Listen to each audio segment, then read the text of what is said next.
Boa tarde, pessoal. Boa noite, bom dia para quem nos assiste, para quem nos ouve. Hoje a gente está recebendo aqui o vereador da cidade de São José, o Crislan. Ele que lá em 2020 foi eleito o vereador mais jovem da história de São José. Boa tarde, vereador, tudo bem? Boa tarde, Jader, ou bom dia, boa noite para quem está nos Depende do horário que a pessoa está assistindo. Queria primeiro agradecer, o convite, a oportunidade de estar aqui no podcast, e é legal poder compartilhar um pouquinho, não só da nossa história, um pouquinho das ideias de São José. Nossa cidade tem crescido bastante e é legal a gente poder trazer isso a debate. Então, obrigado aí pelo convite e a oportunidade de ser, pelo que eu já soube aqui, o primeiro vereador de São José, né? Exatamente. Tá aqui no podcast. Então, para mim é uma honra. Show de bola. Então conta pra gente, quem é o Crislan? Quer história longa, curta ou a mini bio do Instagram? Não, pode ser meio termo. Não é tão longa, porque tu tem 26 anos só, né? Mais ou menos assim já. Eu gosto de falar, tava até comentando antes nos bastidores, pra quem nos acompanha, tava falando um pouquinho da minha família, né? Que no caso, minha família... só eu e minha mãe, eu não conheço meu pai.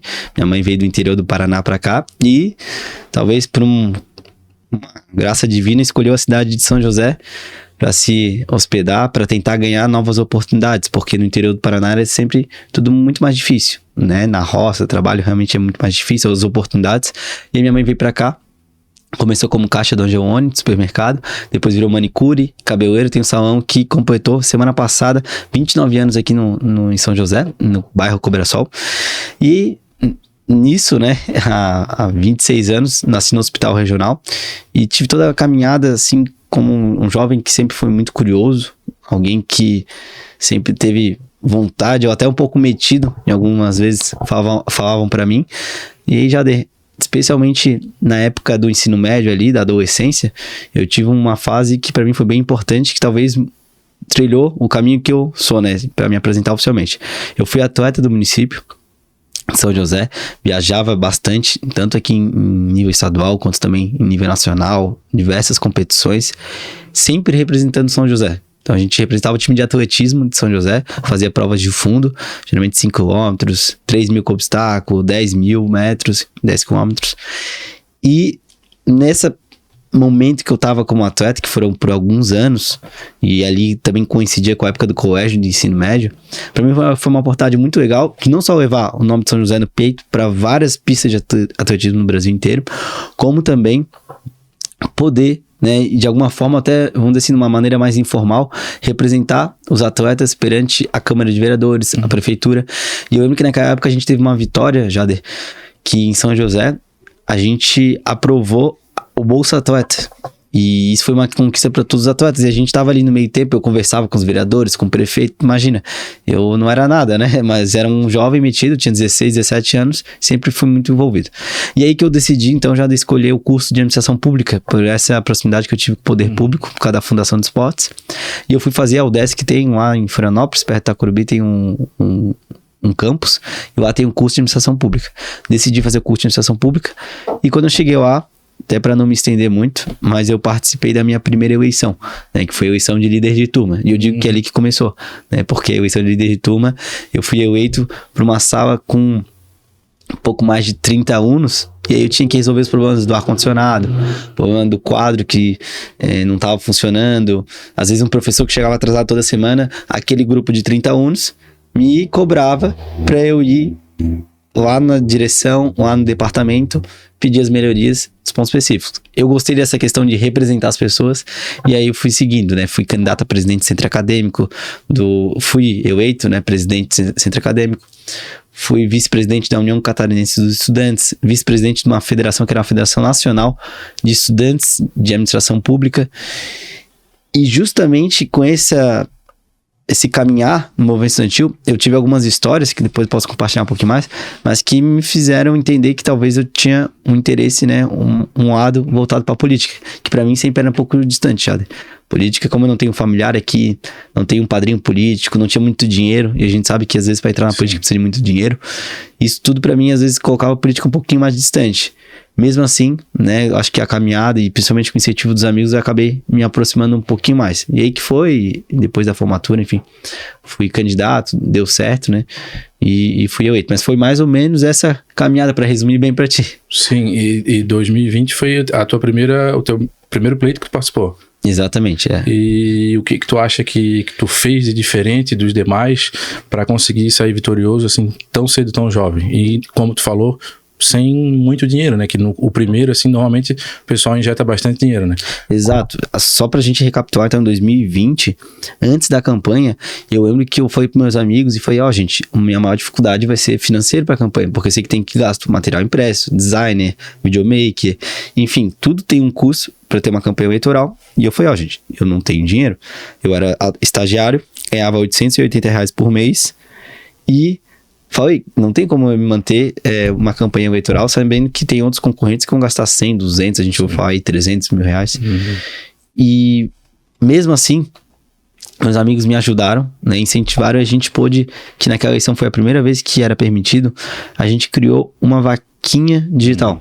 Que é o financiamento coletivo de campanhas eleitorais, que se chama, ou também crowdfunding em inglês, mas essa vaquinha, ela me ajudou muito porque eu consegui 270 pessoas, 270 apoiadores, doadores, que me ajudaram, gente com R$5, R$10, R$20, e eu consegui arrecadar R$11.700 e com 270 doadores, consegui manter a primeira parte, né, que vamos dizer assim, da campanha, praticamente toda já estava garantida com aquele valor, que é o material impresso, os adesivos, tudo aí. E aí fui pra campanha. Quando eu cheguei na campanha, eu era o candidato mais jovem já, de 360 candidatos São José. Eu era o candidato mais jovem desses 360, e mais do que isso, eu tava num partido que era totalmente novato, nunca tinha participado de política, e como eu falei pra ti, não tinha padrinho político, não tinha sobrenome. Às vezes quando alguém é muito jovem e entra na política, tem que ter um sobrenome, um Amin, um Bornhauser, alguma coisa assim, né? Não é meu caso. E nessa caminhada, com essa ajuda, não só com as pessoas que ajudaram na vaquinha, mas vários amigos aqui em São José, a gente conseguiu ter o feito de ser o segundo mais votado, foram 2.247 votos, e eu acho que porque eu fiz uma campanha, como a gente ouve falar, que é a campanha tradicional, sola de sapato, saliva e muito suor, os 3 S's que chama. Eu fiz muito isso, muita gente lembra de mim em 2020 na sinaleira, eu adotei, vamos dizer assim, uma sinaleira pra mim, que foi lá na Big Pan, e aquela sinaleira, fui todos os dias, pegar material, todos os dias panfletar, e aquilo ali eu lembro que tive um retorno bem bom da população que passava por ali, e a gente foi conversando, aproveitamos o tempo de campanha, conversar um por um, a gente era totalmente inexperiente, totalmente novato, nossa candidatura era improvável, ninguém na cidade falava, o Crislan vai se eleger, ninguém, e quando abriu a urna, eu surpreendi, e me surpreendeu também, né, como o segundo mais votado, mais ou menos essa caminhada já. Como tu falou, tu eras novo, o partido é novo, o que te identificou com o partido que tu escolheu? Por que tu filiou ao Partido Novo? Ainda quando eu estava na universidade, eu vi que quando eu estava me aproximando de política, porque dentro do movimento estudantil, eu acabei fazendo reuniões com alguns deputados, seja deputado estadual, deputado federal, e eu com 18, 19 anos já tinha que fazer essas reuniões. Para mim era uma responsabilidade muito, muito grande, mas eu entendi um pouquinho sobre política com eles, só que na hora de escolher o partido eu sempre tive medo de escolher alguém que o partido tivesse que ficar me defendendo, né? Às vezes porque tem um cara corrupto lá em Brasília, tem no Paraná, ou tem aqui um vizinho, às vezes aqui, né, na própria cidade que é corrupto e é do mesmo partido. Eu tinha muito esse medo e eu não queria me envolver, né? Até porque tinha um nome limpo, foi, eu quero manter, e às vezes o partido pode manchar. E aí que apareceu um novo, como uma startup. A ideia era criar uma startup dentro da política com várias ideias, princípios e valores totalmente diferentes do que os outros partidos tradicionais. Por exemplo, lá no Novo, pra tu entrar no partido tem que ser ficha limpa, só pra tu entrar. Nos outros partidos não. No Novo é o único que tem esse filtro já pra filiação. Sim. Mais do que isso, os filiados também têm um custo de R$39, R$40 por mês, que é saber que o dinheiro público, né, a gente sabe muito bem respeitar o dinheiro público e saber que em vez de abusar do fundo partidário, do fundo eleitoral, todo mundo ajuda, R$40, e assim a gente tem um montante para poder ter a administração do partido. Eu tô dando 2 exemplos, mas eu posso citar vários aqui do Novo, mas os princípios, valores, principalmente também as ideias, né? São ideias que eu tenho como ideias liberais, mercado livre, né? E respeito ao indivíduo. E isso me fez me ficar confortável para escolher o Novo. E senti que ali era meu caminho, porque foi uma das decisões mais difíceis que eu tive já, realmente a escolha do partido. Né?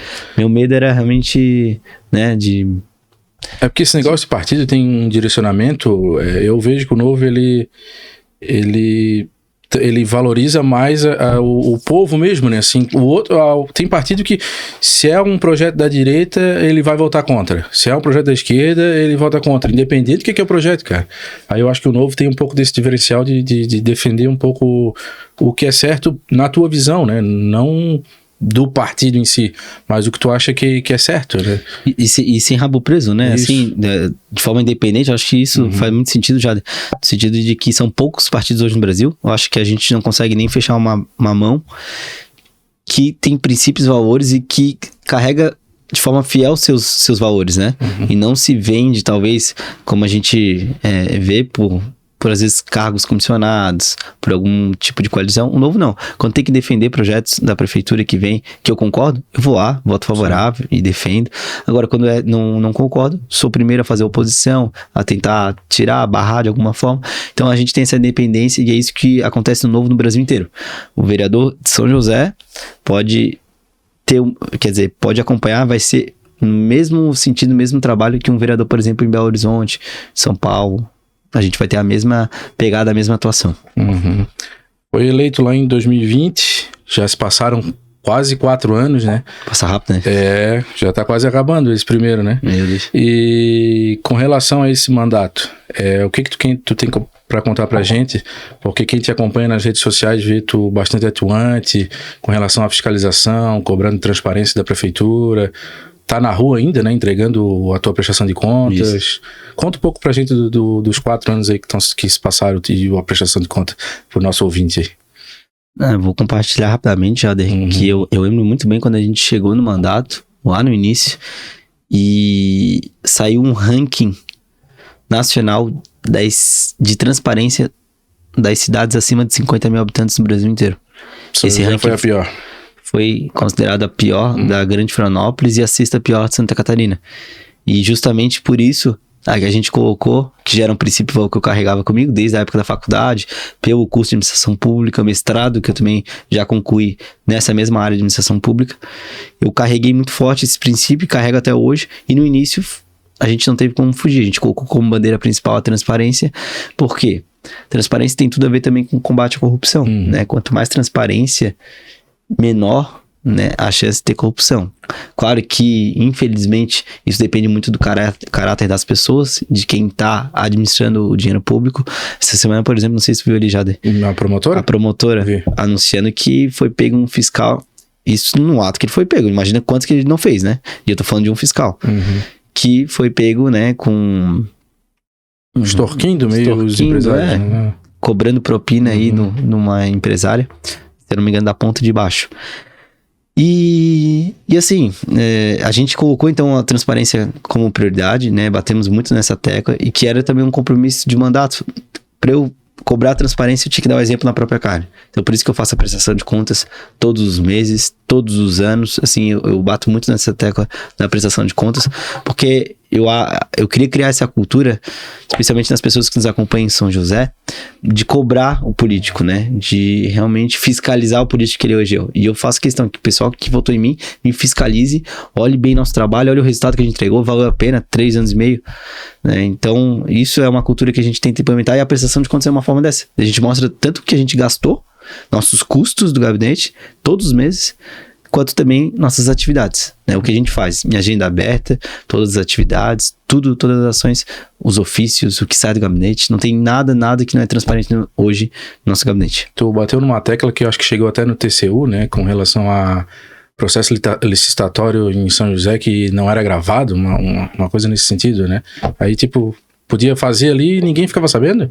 Ou ou que a lei de licitação exige que agora seja gravado ou para ser auditado? Como é que funciona isso ali?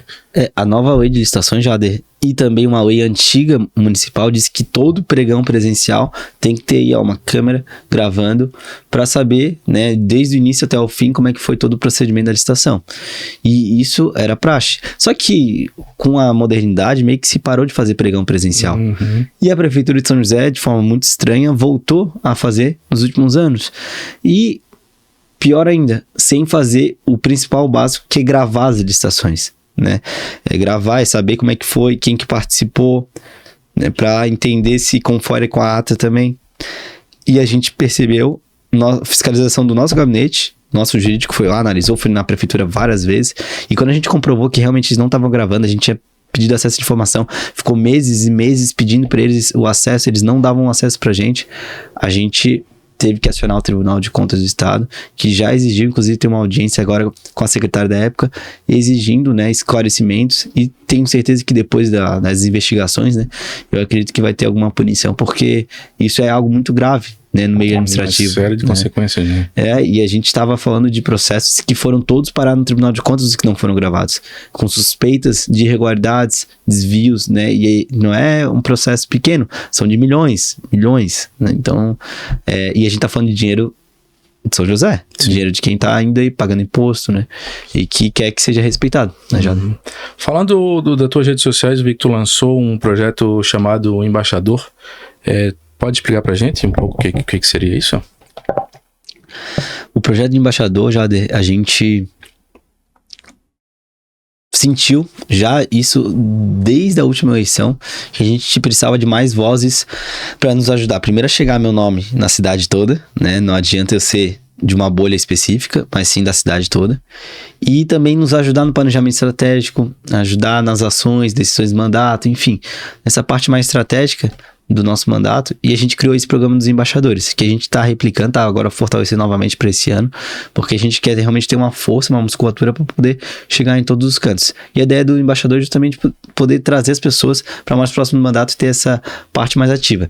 Mas eu queria aproveitar e compartilhar, Jader, que como acabasse vendo o embaixador, que é o mais recente, mas a gente fez outros programas que foram bem legais no gabinete, que é legal quem tá nos acompanhando, quem sabe lembrar que a gente fez um chamado Aprendiz do Legislativo, que todos os anos passam durante 6 meses 6 jovens, né, que são aprovados no processo seletivo, organizado pelo nosso gabinete, e que de forma semanal eles têm um encontro na Câmara de Vereadores, passam uma tarde lá, como se fosse tentar acompanhar a rotina de vereador. Então eles começam com uma carga no curso, né? Começam sabendo a história de São José, o que faz uma Câmara de Vereadores, né? O que faz a Prefeitura, como é que é o orçamento público, como é que faz uma fiscalização, como é que faz um projeto de lei. Então assim, a gente faz todo um procedimento que é muito legal, isso dura 6 meses, e a gente faz uma formatura com eles. Isso é um programa que a gente fez de educação política. A gente também fez vários outros programas que vão além da nossa alçada como vereador, né? Mas que eu sinto que é um trabalho para a cidade, né? E que a gente já está colhendo bons frutos, trabalho de fiscalização, outros programas de reconhecimento, inclusive a gente tem o troféu, né, que é o São José que faz a diferença. Então que a gente premia pessoas que têm destaque em São José. Isso não é um sou eu que decido, é uma votação popular. Então são várias iniciativas que a gente fez de programas do gabinete, Jader, que vale a pena ser compartilhado aí. Show. Falando de São José especificamente, normalmente quando chega o período das eleições, as pessoas clamam sempre. Normalmente não, né? É o dia a dia. É saúde, segurança e educação. Hoje, tu vê esses como um dos maiores problemas de São José ou das cidades, enfim. O que tu acha que é o maior problema da cidade de São José? Posso fazer um reverse aqui? Deixa eu te perguntar, o que tu acha, Jader, que é o pior problema de São José? Eu acho que é segurança. Segurança? Num contexto de Grande Florianópolis, né? Juntando Palhoça, Floripa e São José. Principalmente nessa região que ninguém sabe onde começa um e termina outro. Não, e tu tem razão, porque segurança, eu não esperava, quando cheguei no mandato, trabalhar muito a pauta de segurança. E hoje, do Estado também, né? Mas hoje no balanço, há mais de 3 anos, nessa atuação como vereador, eu percebi que a pauta que eu mais trabalhei foi segurança. E aí, às vezes, a segurança não é nem o grande crime, né? Aquele assalto de banco, vamos dizer assim, ou assaltos, enfim, roubos. É mais aquele pequeno delito, né? O furto, às vezes, o casqueiro, né? Que tá incomodando.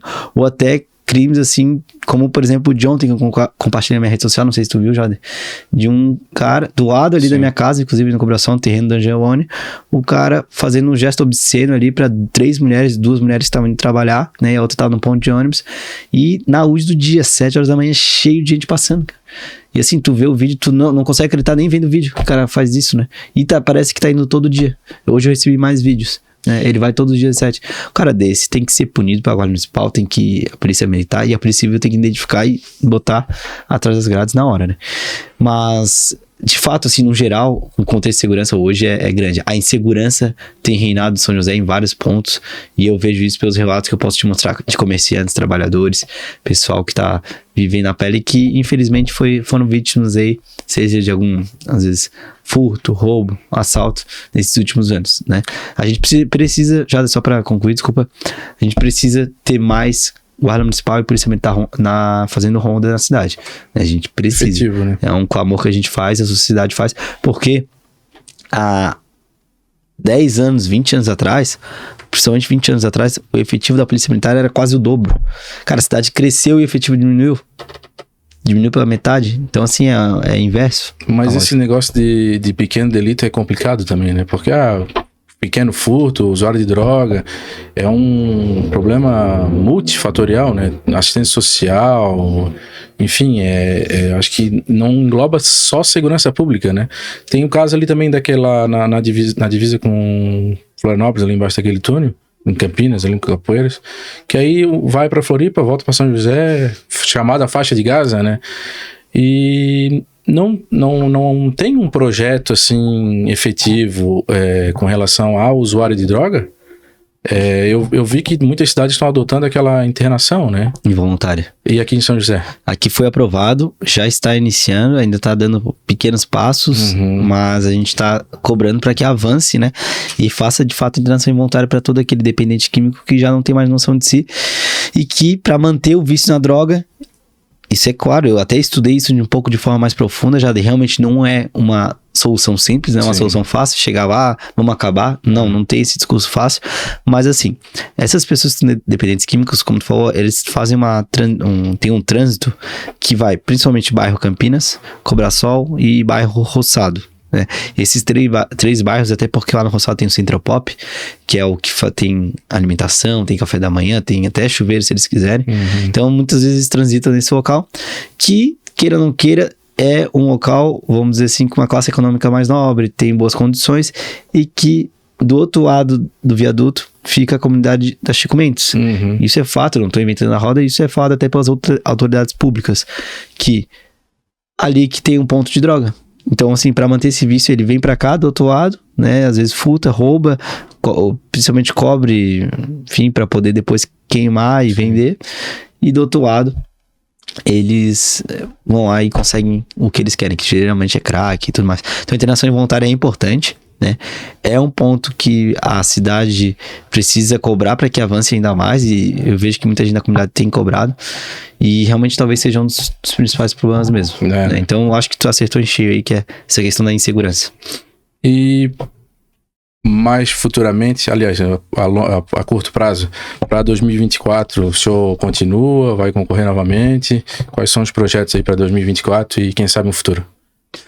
Bom, o meu partido me pediu para eu lançar meu nome como pré-candidato a vereador. Certo. Né? E antes até tornar público, queria ver o que tu acha. Tu acha que a ideia é boa ou não? A gente joga a gente faz o contrário, podcast aqui. O vereador. Fala, vereador. Mas tô brincando. Só que, claro, não depende da gente, minha eleição, eu vou ter o meu voto e da minha mãe no máximo, né? Se eu não tiver de pessoas que acompanham nosso trabalho, sabe da seriedade, né? E principalmente o trabalho que a gente fez em prol da transparência no município, aí sim, vou precisar dessas pessoas para poder ter lá no futuro uma campanha mais leve, né? Mas nesse momento a gente ainda tá em pré-campanha, né? Organização. A campanha só começa lá dia 16 de agosto. E até lá tem muito trabalho. E tem o mandato, né? Que também exige muito da gente, assim, todos os dias. São muitas ações pra gente fazer como vereador. E às vezes a campanha a gente acaba deixando de lado, né? Lá na frente. Então vai deixando um pouquinho mais de lado e tal. Mas a gente também, claro, esse ano, querendo vai ser o maior desafio que eu vou passar. E a gente tem se organizado aí pra fazer um trabalho bom e principalmente levar nosso nome para todos os cantos, né? Isso é importante. Eu vi também, voltando um pouco, o senhor lançou um projeto, tu lançou, né? Vocês, como é que você gosta? Com relação às enchentes do Rio Grande do Sul, que queria adotar uma cidade e não foi aprovado, né? Eu não sei se tu viu já, né? Que várias cidades adotaram, né? Sim. A cidade que São José iria adotar era Encantado, né? Isso mesmo. Mas era um projeto de lei, como é que funcionou? E o que aconteceu para não dar certo? O único projeto de lei que precisava ser aprovado na Câmara é um que permite a cessão de uso dos bens públicos, dos equipamentos públicos por parte da outra cidade. Então esse era o único projeto que já estava todo a minuta pronta para assim que o prefeito desse ok, já ia ser tramitado na casa e tudo mais, lá na Câmara. E a gente fez todo o movimento. Liguei pro prefeito lá da cidade encantado, o prefeito Jonas, um cara super atencioso, o vereador da cidade, o Ageado, que é do lado, o vereador Alex. Gente, tô querendo criar esse movimento, o que vocês acham? Posso ter autorização de vocês? Faz isso, por favor, a gente tá pedindo, a gente tá implorando, a gente tá precisando de limpeza. Tem tudo gravado ali, até compartilhei, né? Deve ter visto também já. E também tem lá no meu Instagram. E aí eu fiz todo o movimento. Mas quando chegou na prefeitura, infelizmente não teve uma manifestação de interesse de eu levar pra lá. Talvez não teve o mesmo sentimento como outras cidades de adotar, né? Como foi. Cidade de Chapecó, Concórdia, Indaial, Blumenau, Bombinhas. Várias cidades de Santa Catarina e do Paraná adotaram cidades lá, porque realmente a situação tá grave, tá feia, né? E aquela lama, se demorar muito pra tirar... Vai virar um cimento. Vai virar um cimento, exato. E aí é muito mais difícil tirar. Então, assim, precisa de maquinário. E quem tem maquinário hoje é os municípios. Não adianta. Então, cada município, se pudesse adotar um lá, já ajudaria bastante. Mas infelizmente São José não teve esse mesmo sentimento. Entendi. Mas a gente deixou na cara do gol, vamos dizer assim, né? Só que não depende da gente, né? Já deu lá na Câmara. Até legal pro pessoal que tá nos acompanhando saber. Porque a gente, na Câmara, a gente tem o papel de fiscalizar, de legislar, mas não tem muita caneta, não tem orçamento, né? Pra aplicar nada disso. É complicado. E falando da Grande Florianópolis, recentemente o ministro de Transporte esteve aqui em São José, em Palhoça, né? Com relação ao problema que a gente teve no Morro dos Cavalos, e diversos caminhoneiros ficaram ali presos 3 dias praticamente dentro do caminhão, né? Quase que um acampamento. O que era o teor dessa carta que o senhor entregou para o ministro? Bom, eu cobrei olhando principalmente aqui para São José, já passou na BR, deve passar quase que diariamente, imagino, e sabe da realidade que a gente tem hoje da BR-101 em São José. E até para todo mundo que está nos acompanhando, e a Maria Lúcia que está fazendo uma foto, eu queria compartilhar que São José só para a gente ter ideia, tem o pior trecho urbano de uma rodovia federal no Brasil. Sim. É o trecho mais perigoso, né? O que dá mais acidente, tem mais insegurança. E justamente por isso pedimos essa atenção do ministro, né? Porque não adianta. Ali é investimento, tem que investir, né? E o principal hoje, claro, é a tão sonhada conclusão do contorno viário, que a gente esteve visitando no mês passado, vai sair ali no final de julho. E esse contorno viário vai tirar a nossa carga pesada. Então, assim, por exemplo, ali no Mundo Car Shop, praticamente todos os dias tem um acidente, né? E geralmente envolve um caminhão, ou às vezes uma moto, né, que bate no caminhão. E a gente sabe ali a tragédia que sempre é. E aquilo ali vai tirar a carga pesada. Então, todo caminhão que não precisa passar por São José, Palhoça, Biguaçu, ele vai pelo contorno viário. Vai ser melhor. Já vai ficar um pouquinho mais leve a BR. E também pedimos também a questão dos viadutos, né? Hoje não tem, por exemplo, como um bairro tão grande como Campinas e Cobrasol, que, na verdade, depende também do outro lado da BR, que aí entre o Roçado, São Luís, próprio Forquilinhas, né? Pra tu atravessar aquele túnel, né? É um túnel minúsculo. Então, assim, é surreal a gente pensar que 2 bairros que tem 60 mil habitantes dependem de um túnelzinho que só cabe um carro, né? Mal e mal cabe um carro pra ultrapassar. Então, são esses investimentos que a gente precisa ter uma atenção melhor do ministro, que ele cobre a concessionária para que seja feito alguns investimentos, né? Mas depende total da caneta dele. Show de bola. Eu acho que os assuntos que eu tinha que tratar com o senhor, com você, são esses. E quando começar a campanha, o senhor é nosso convidado aí para outros assuntos, né? Projetos, para quem sabe, né? Pô. E dizer também que o pessoal que está assistindo a gente, que a gente mandou mensagem para ele, de pronto ele já respondeu o WhatsApp.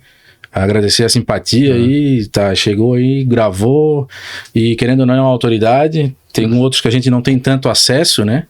Que nem responderam a gente. O vereador Crislan foi diferente. E se eu puder deixar uma mensagem para quem nos acompanha aí, eu agradeço. Vamos lá. Obrigado pelo convite, né? Um podcast muito legal. Inclusive o estúdio aqui bem bonito, né? Então, assim, bem aconchegante. E agradecer também a recepção, não só tua, Jader, mas também da Maria Lúcia aí, que nos recebeu super bem. E obrigado puder essa oportunidade de compartilhar um pouquinho nosso trabalho. Não é sempre que a gente pode, porque a gente trabalha bastante dia a dia. Quando a gente tem uma oportunidade de ter um microfone, até peço desculpa se foi um pouquinho mais, fui mais prolongado, já. Nada, que isso. Mas é porque a gente gosta de compartilhar nosso trabalho, né? E eu fico super feliz aí de ter essa oportunidade e de conhecer também um pouquinho mais o podcast de vocês. Contem comigo aí na divulgação dos próximos também, né? Coisa linda. Sucesso pra vocês aí, o que puder contar comigo, pode contar. Valeu, Obrigado, vereador. Valeu, pessoal. Obrigado. Valeu.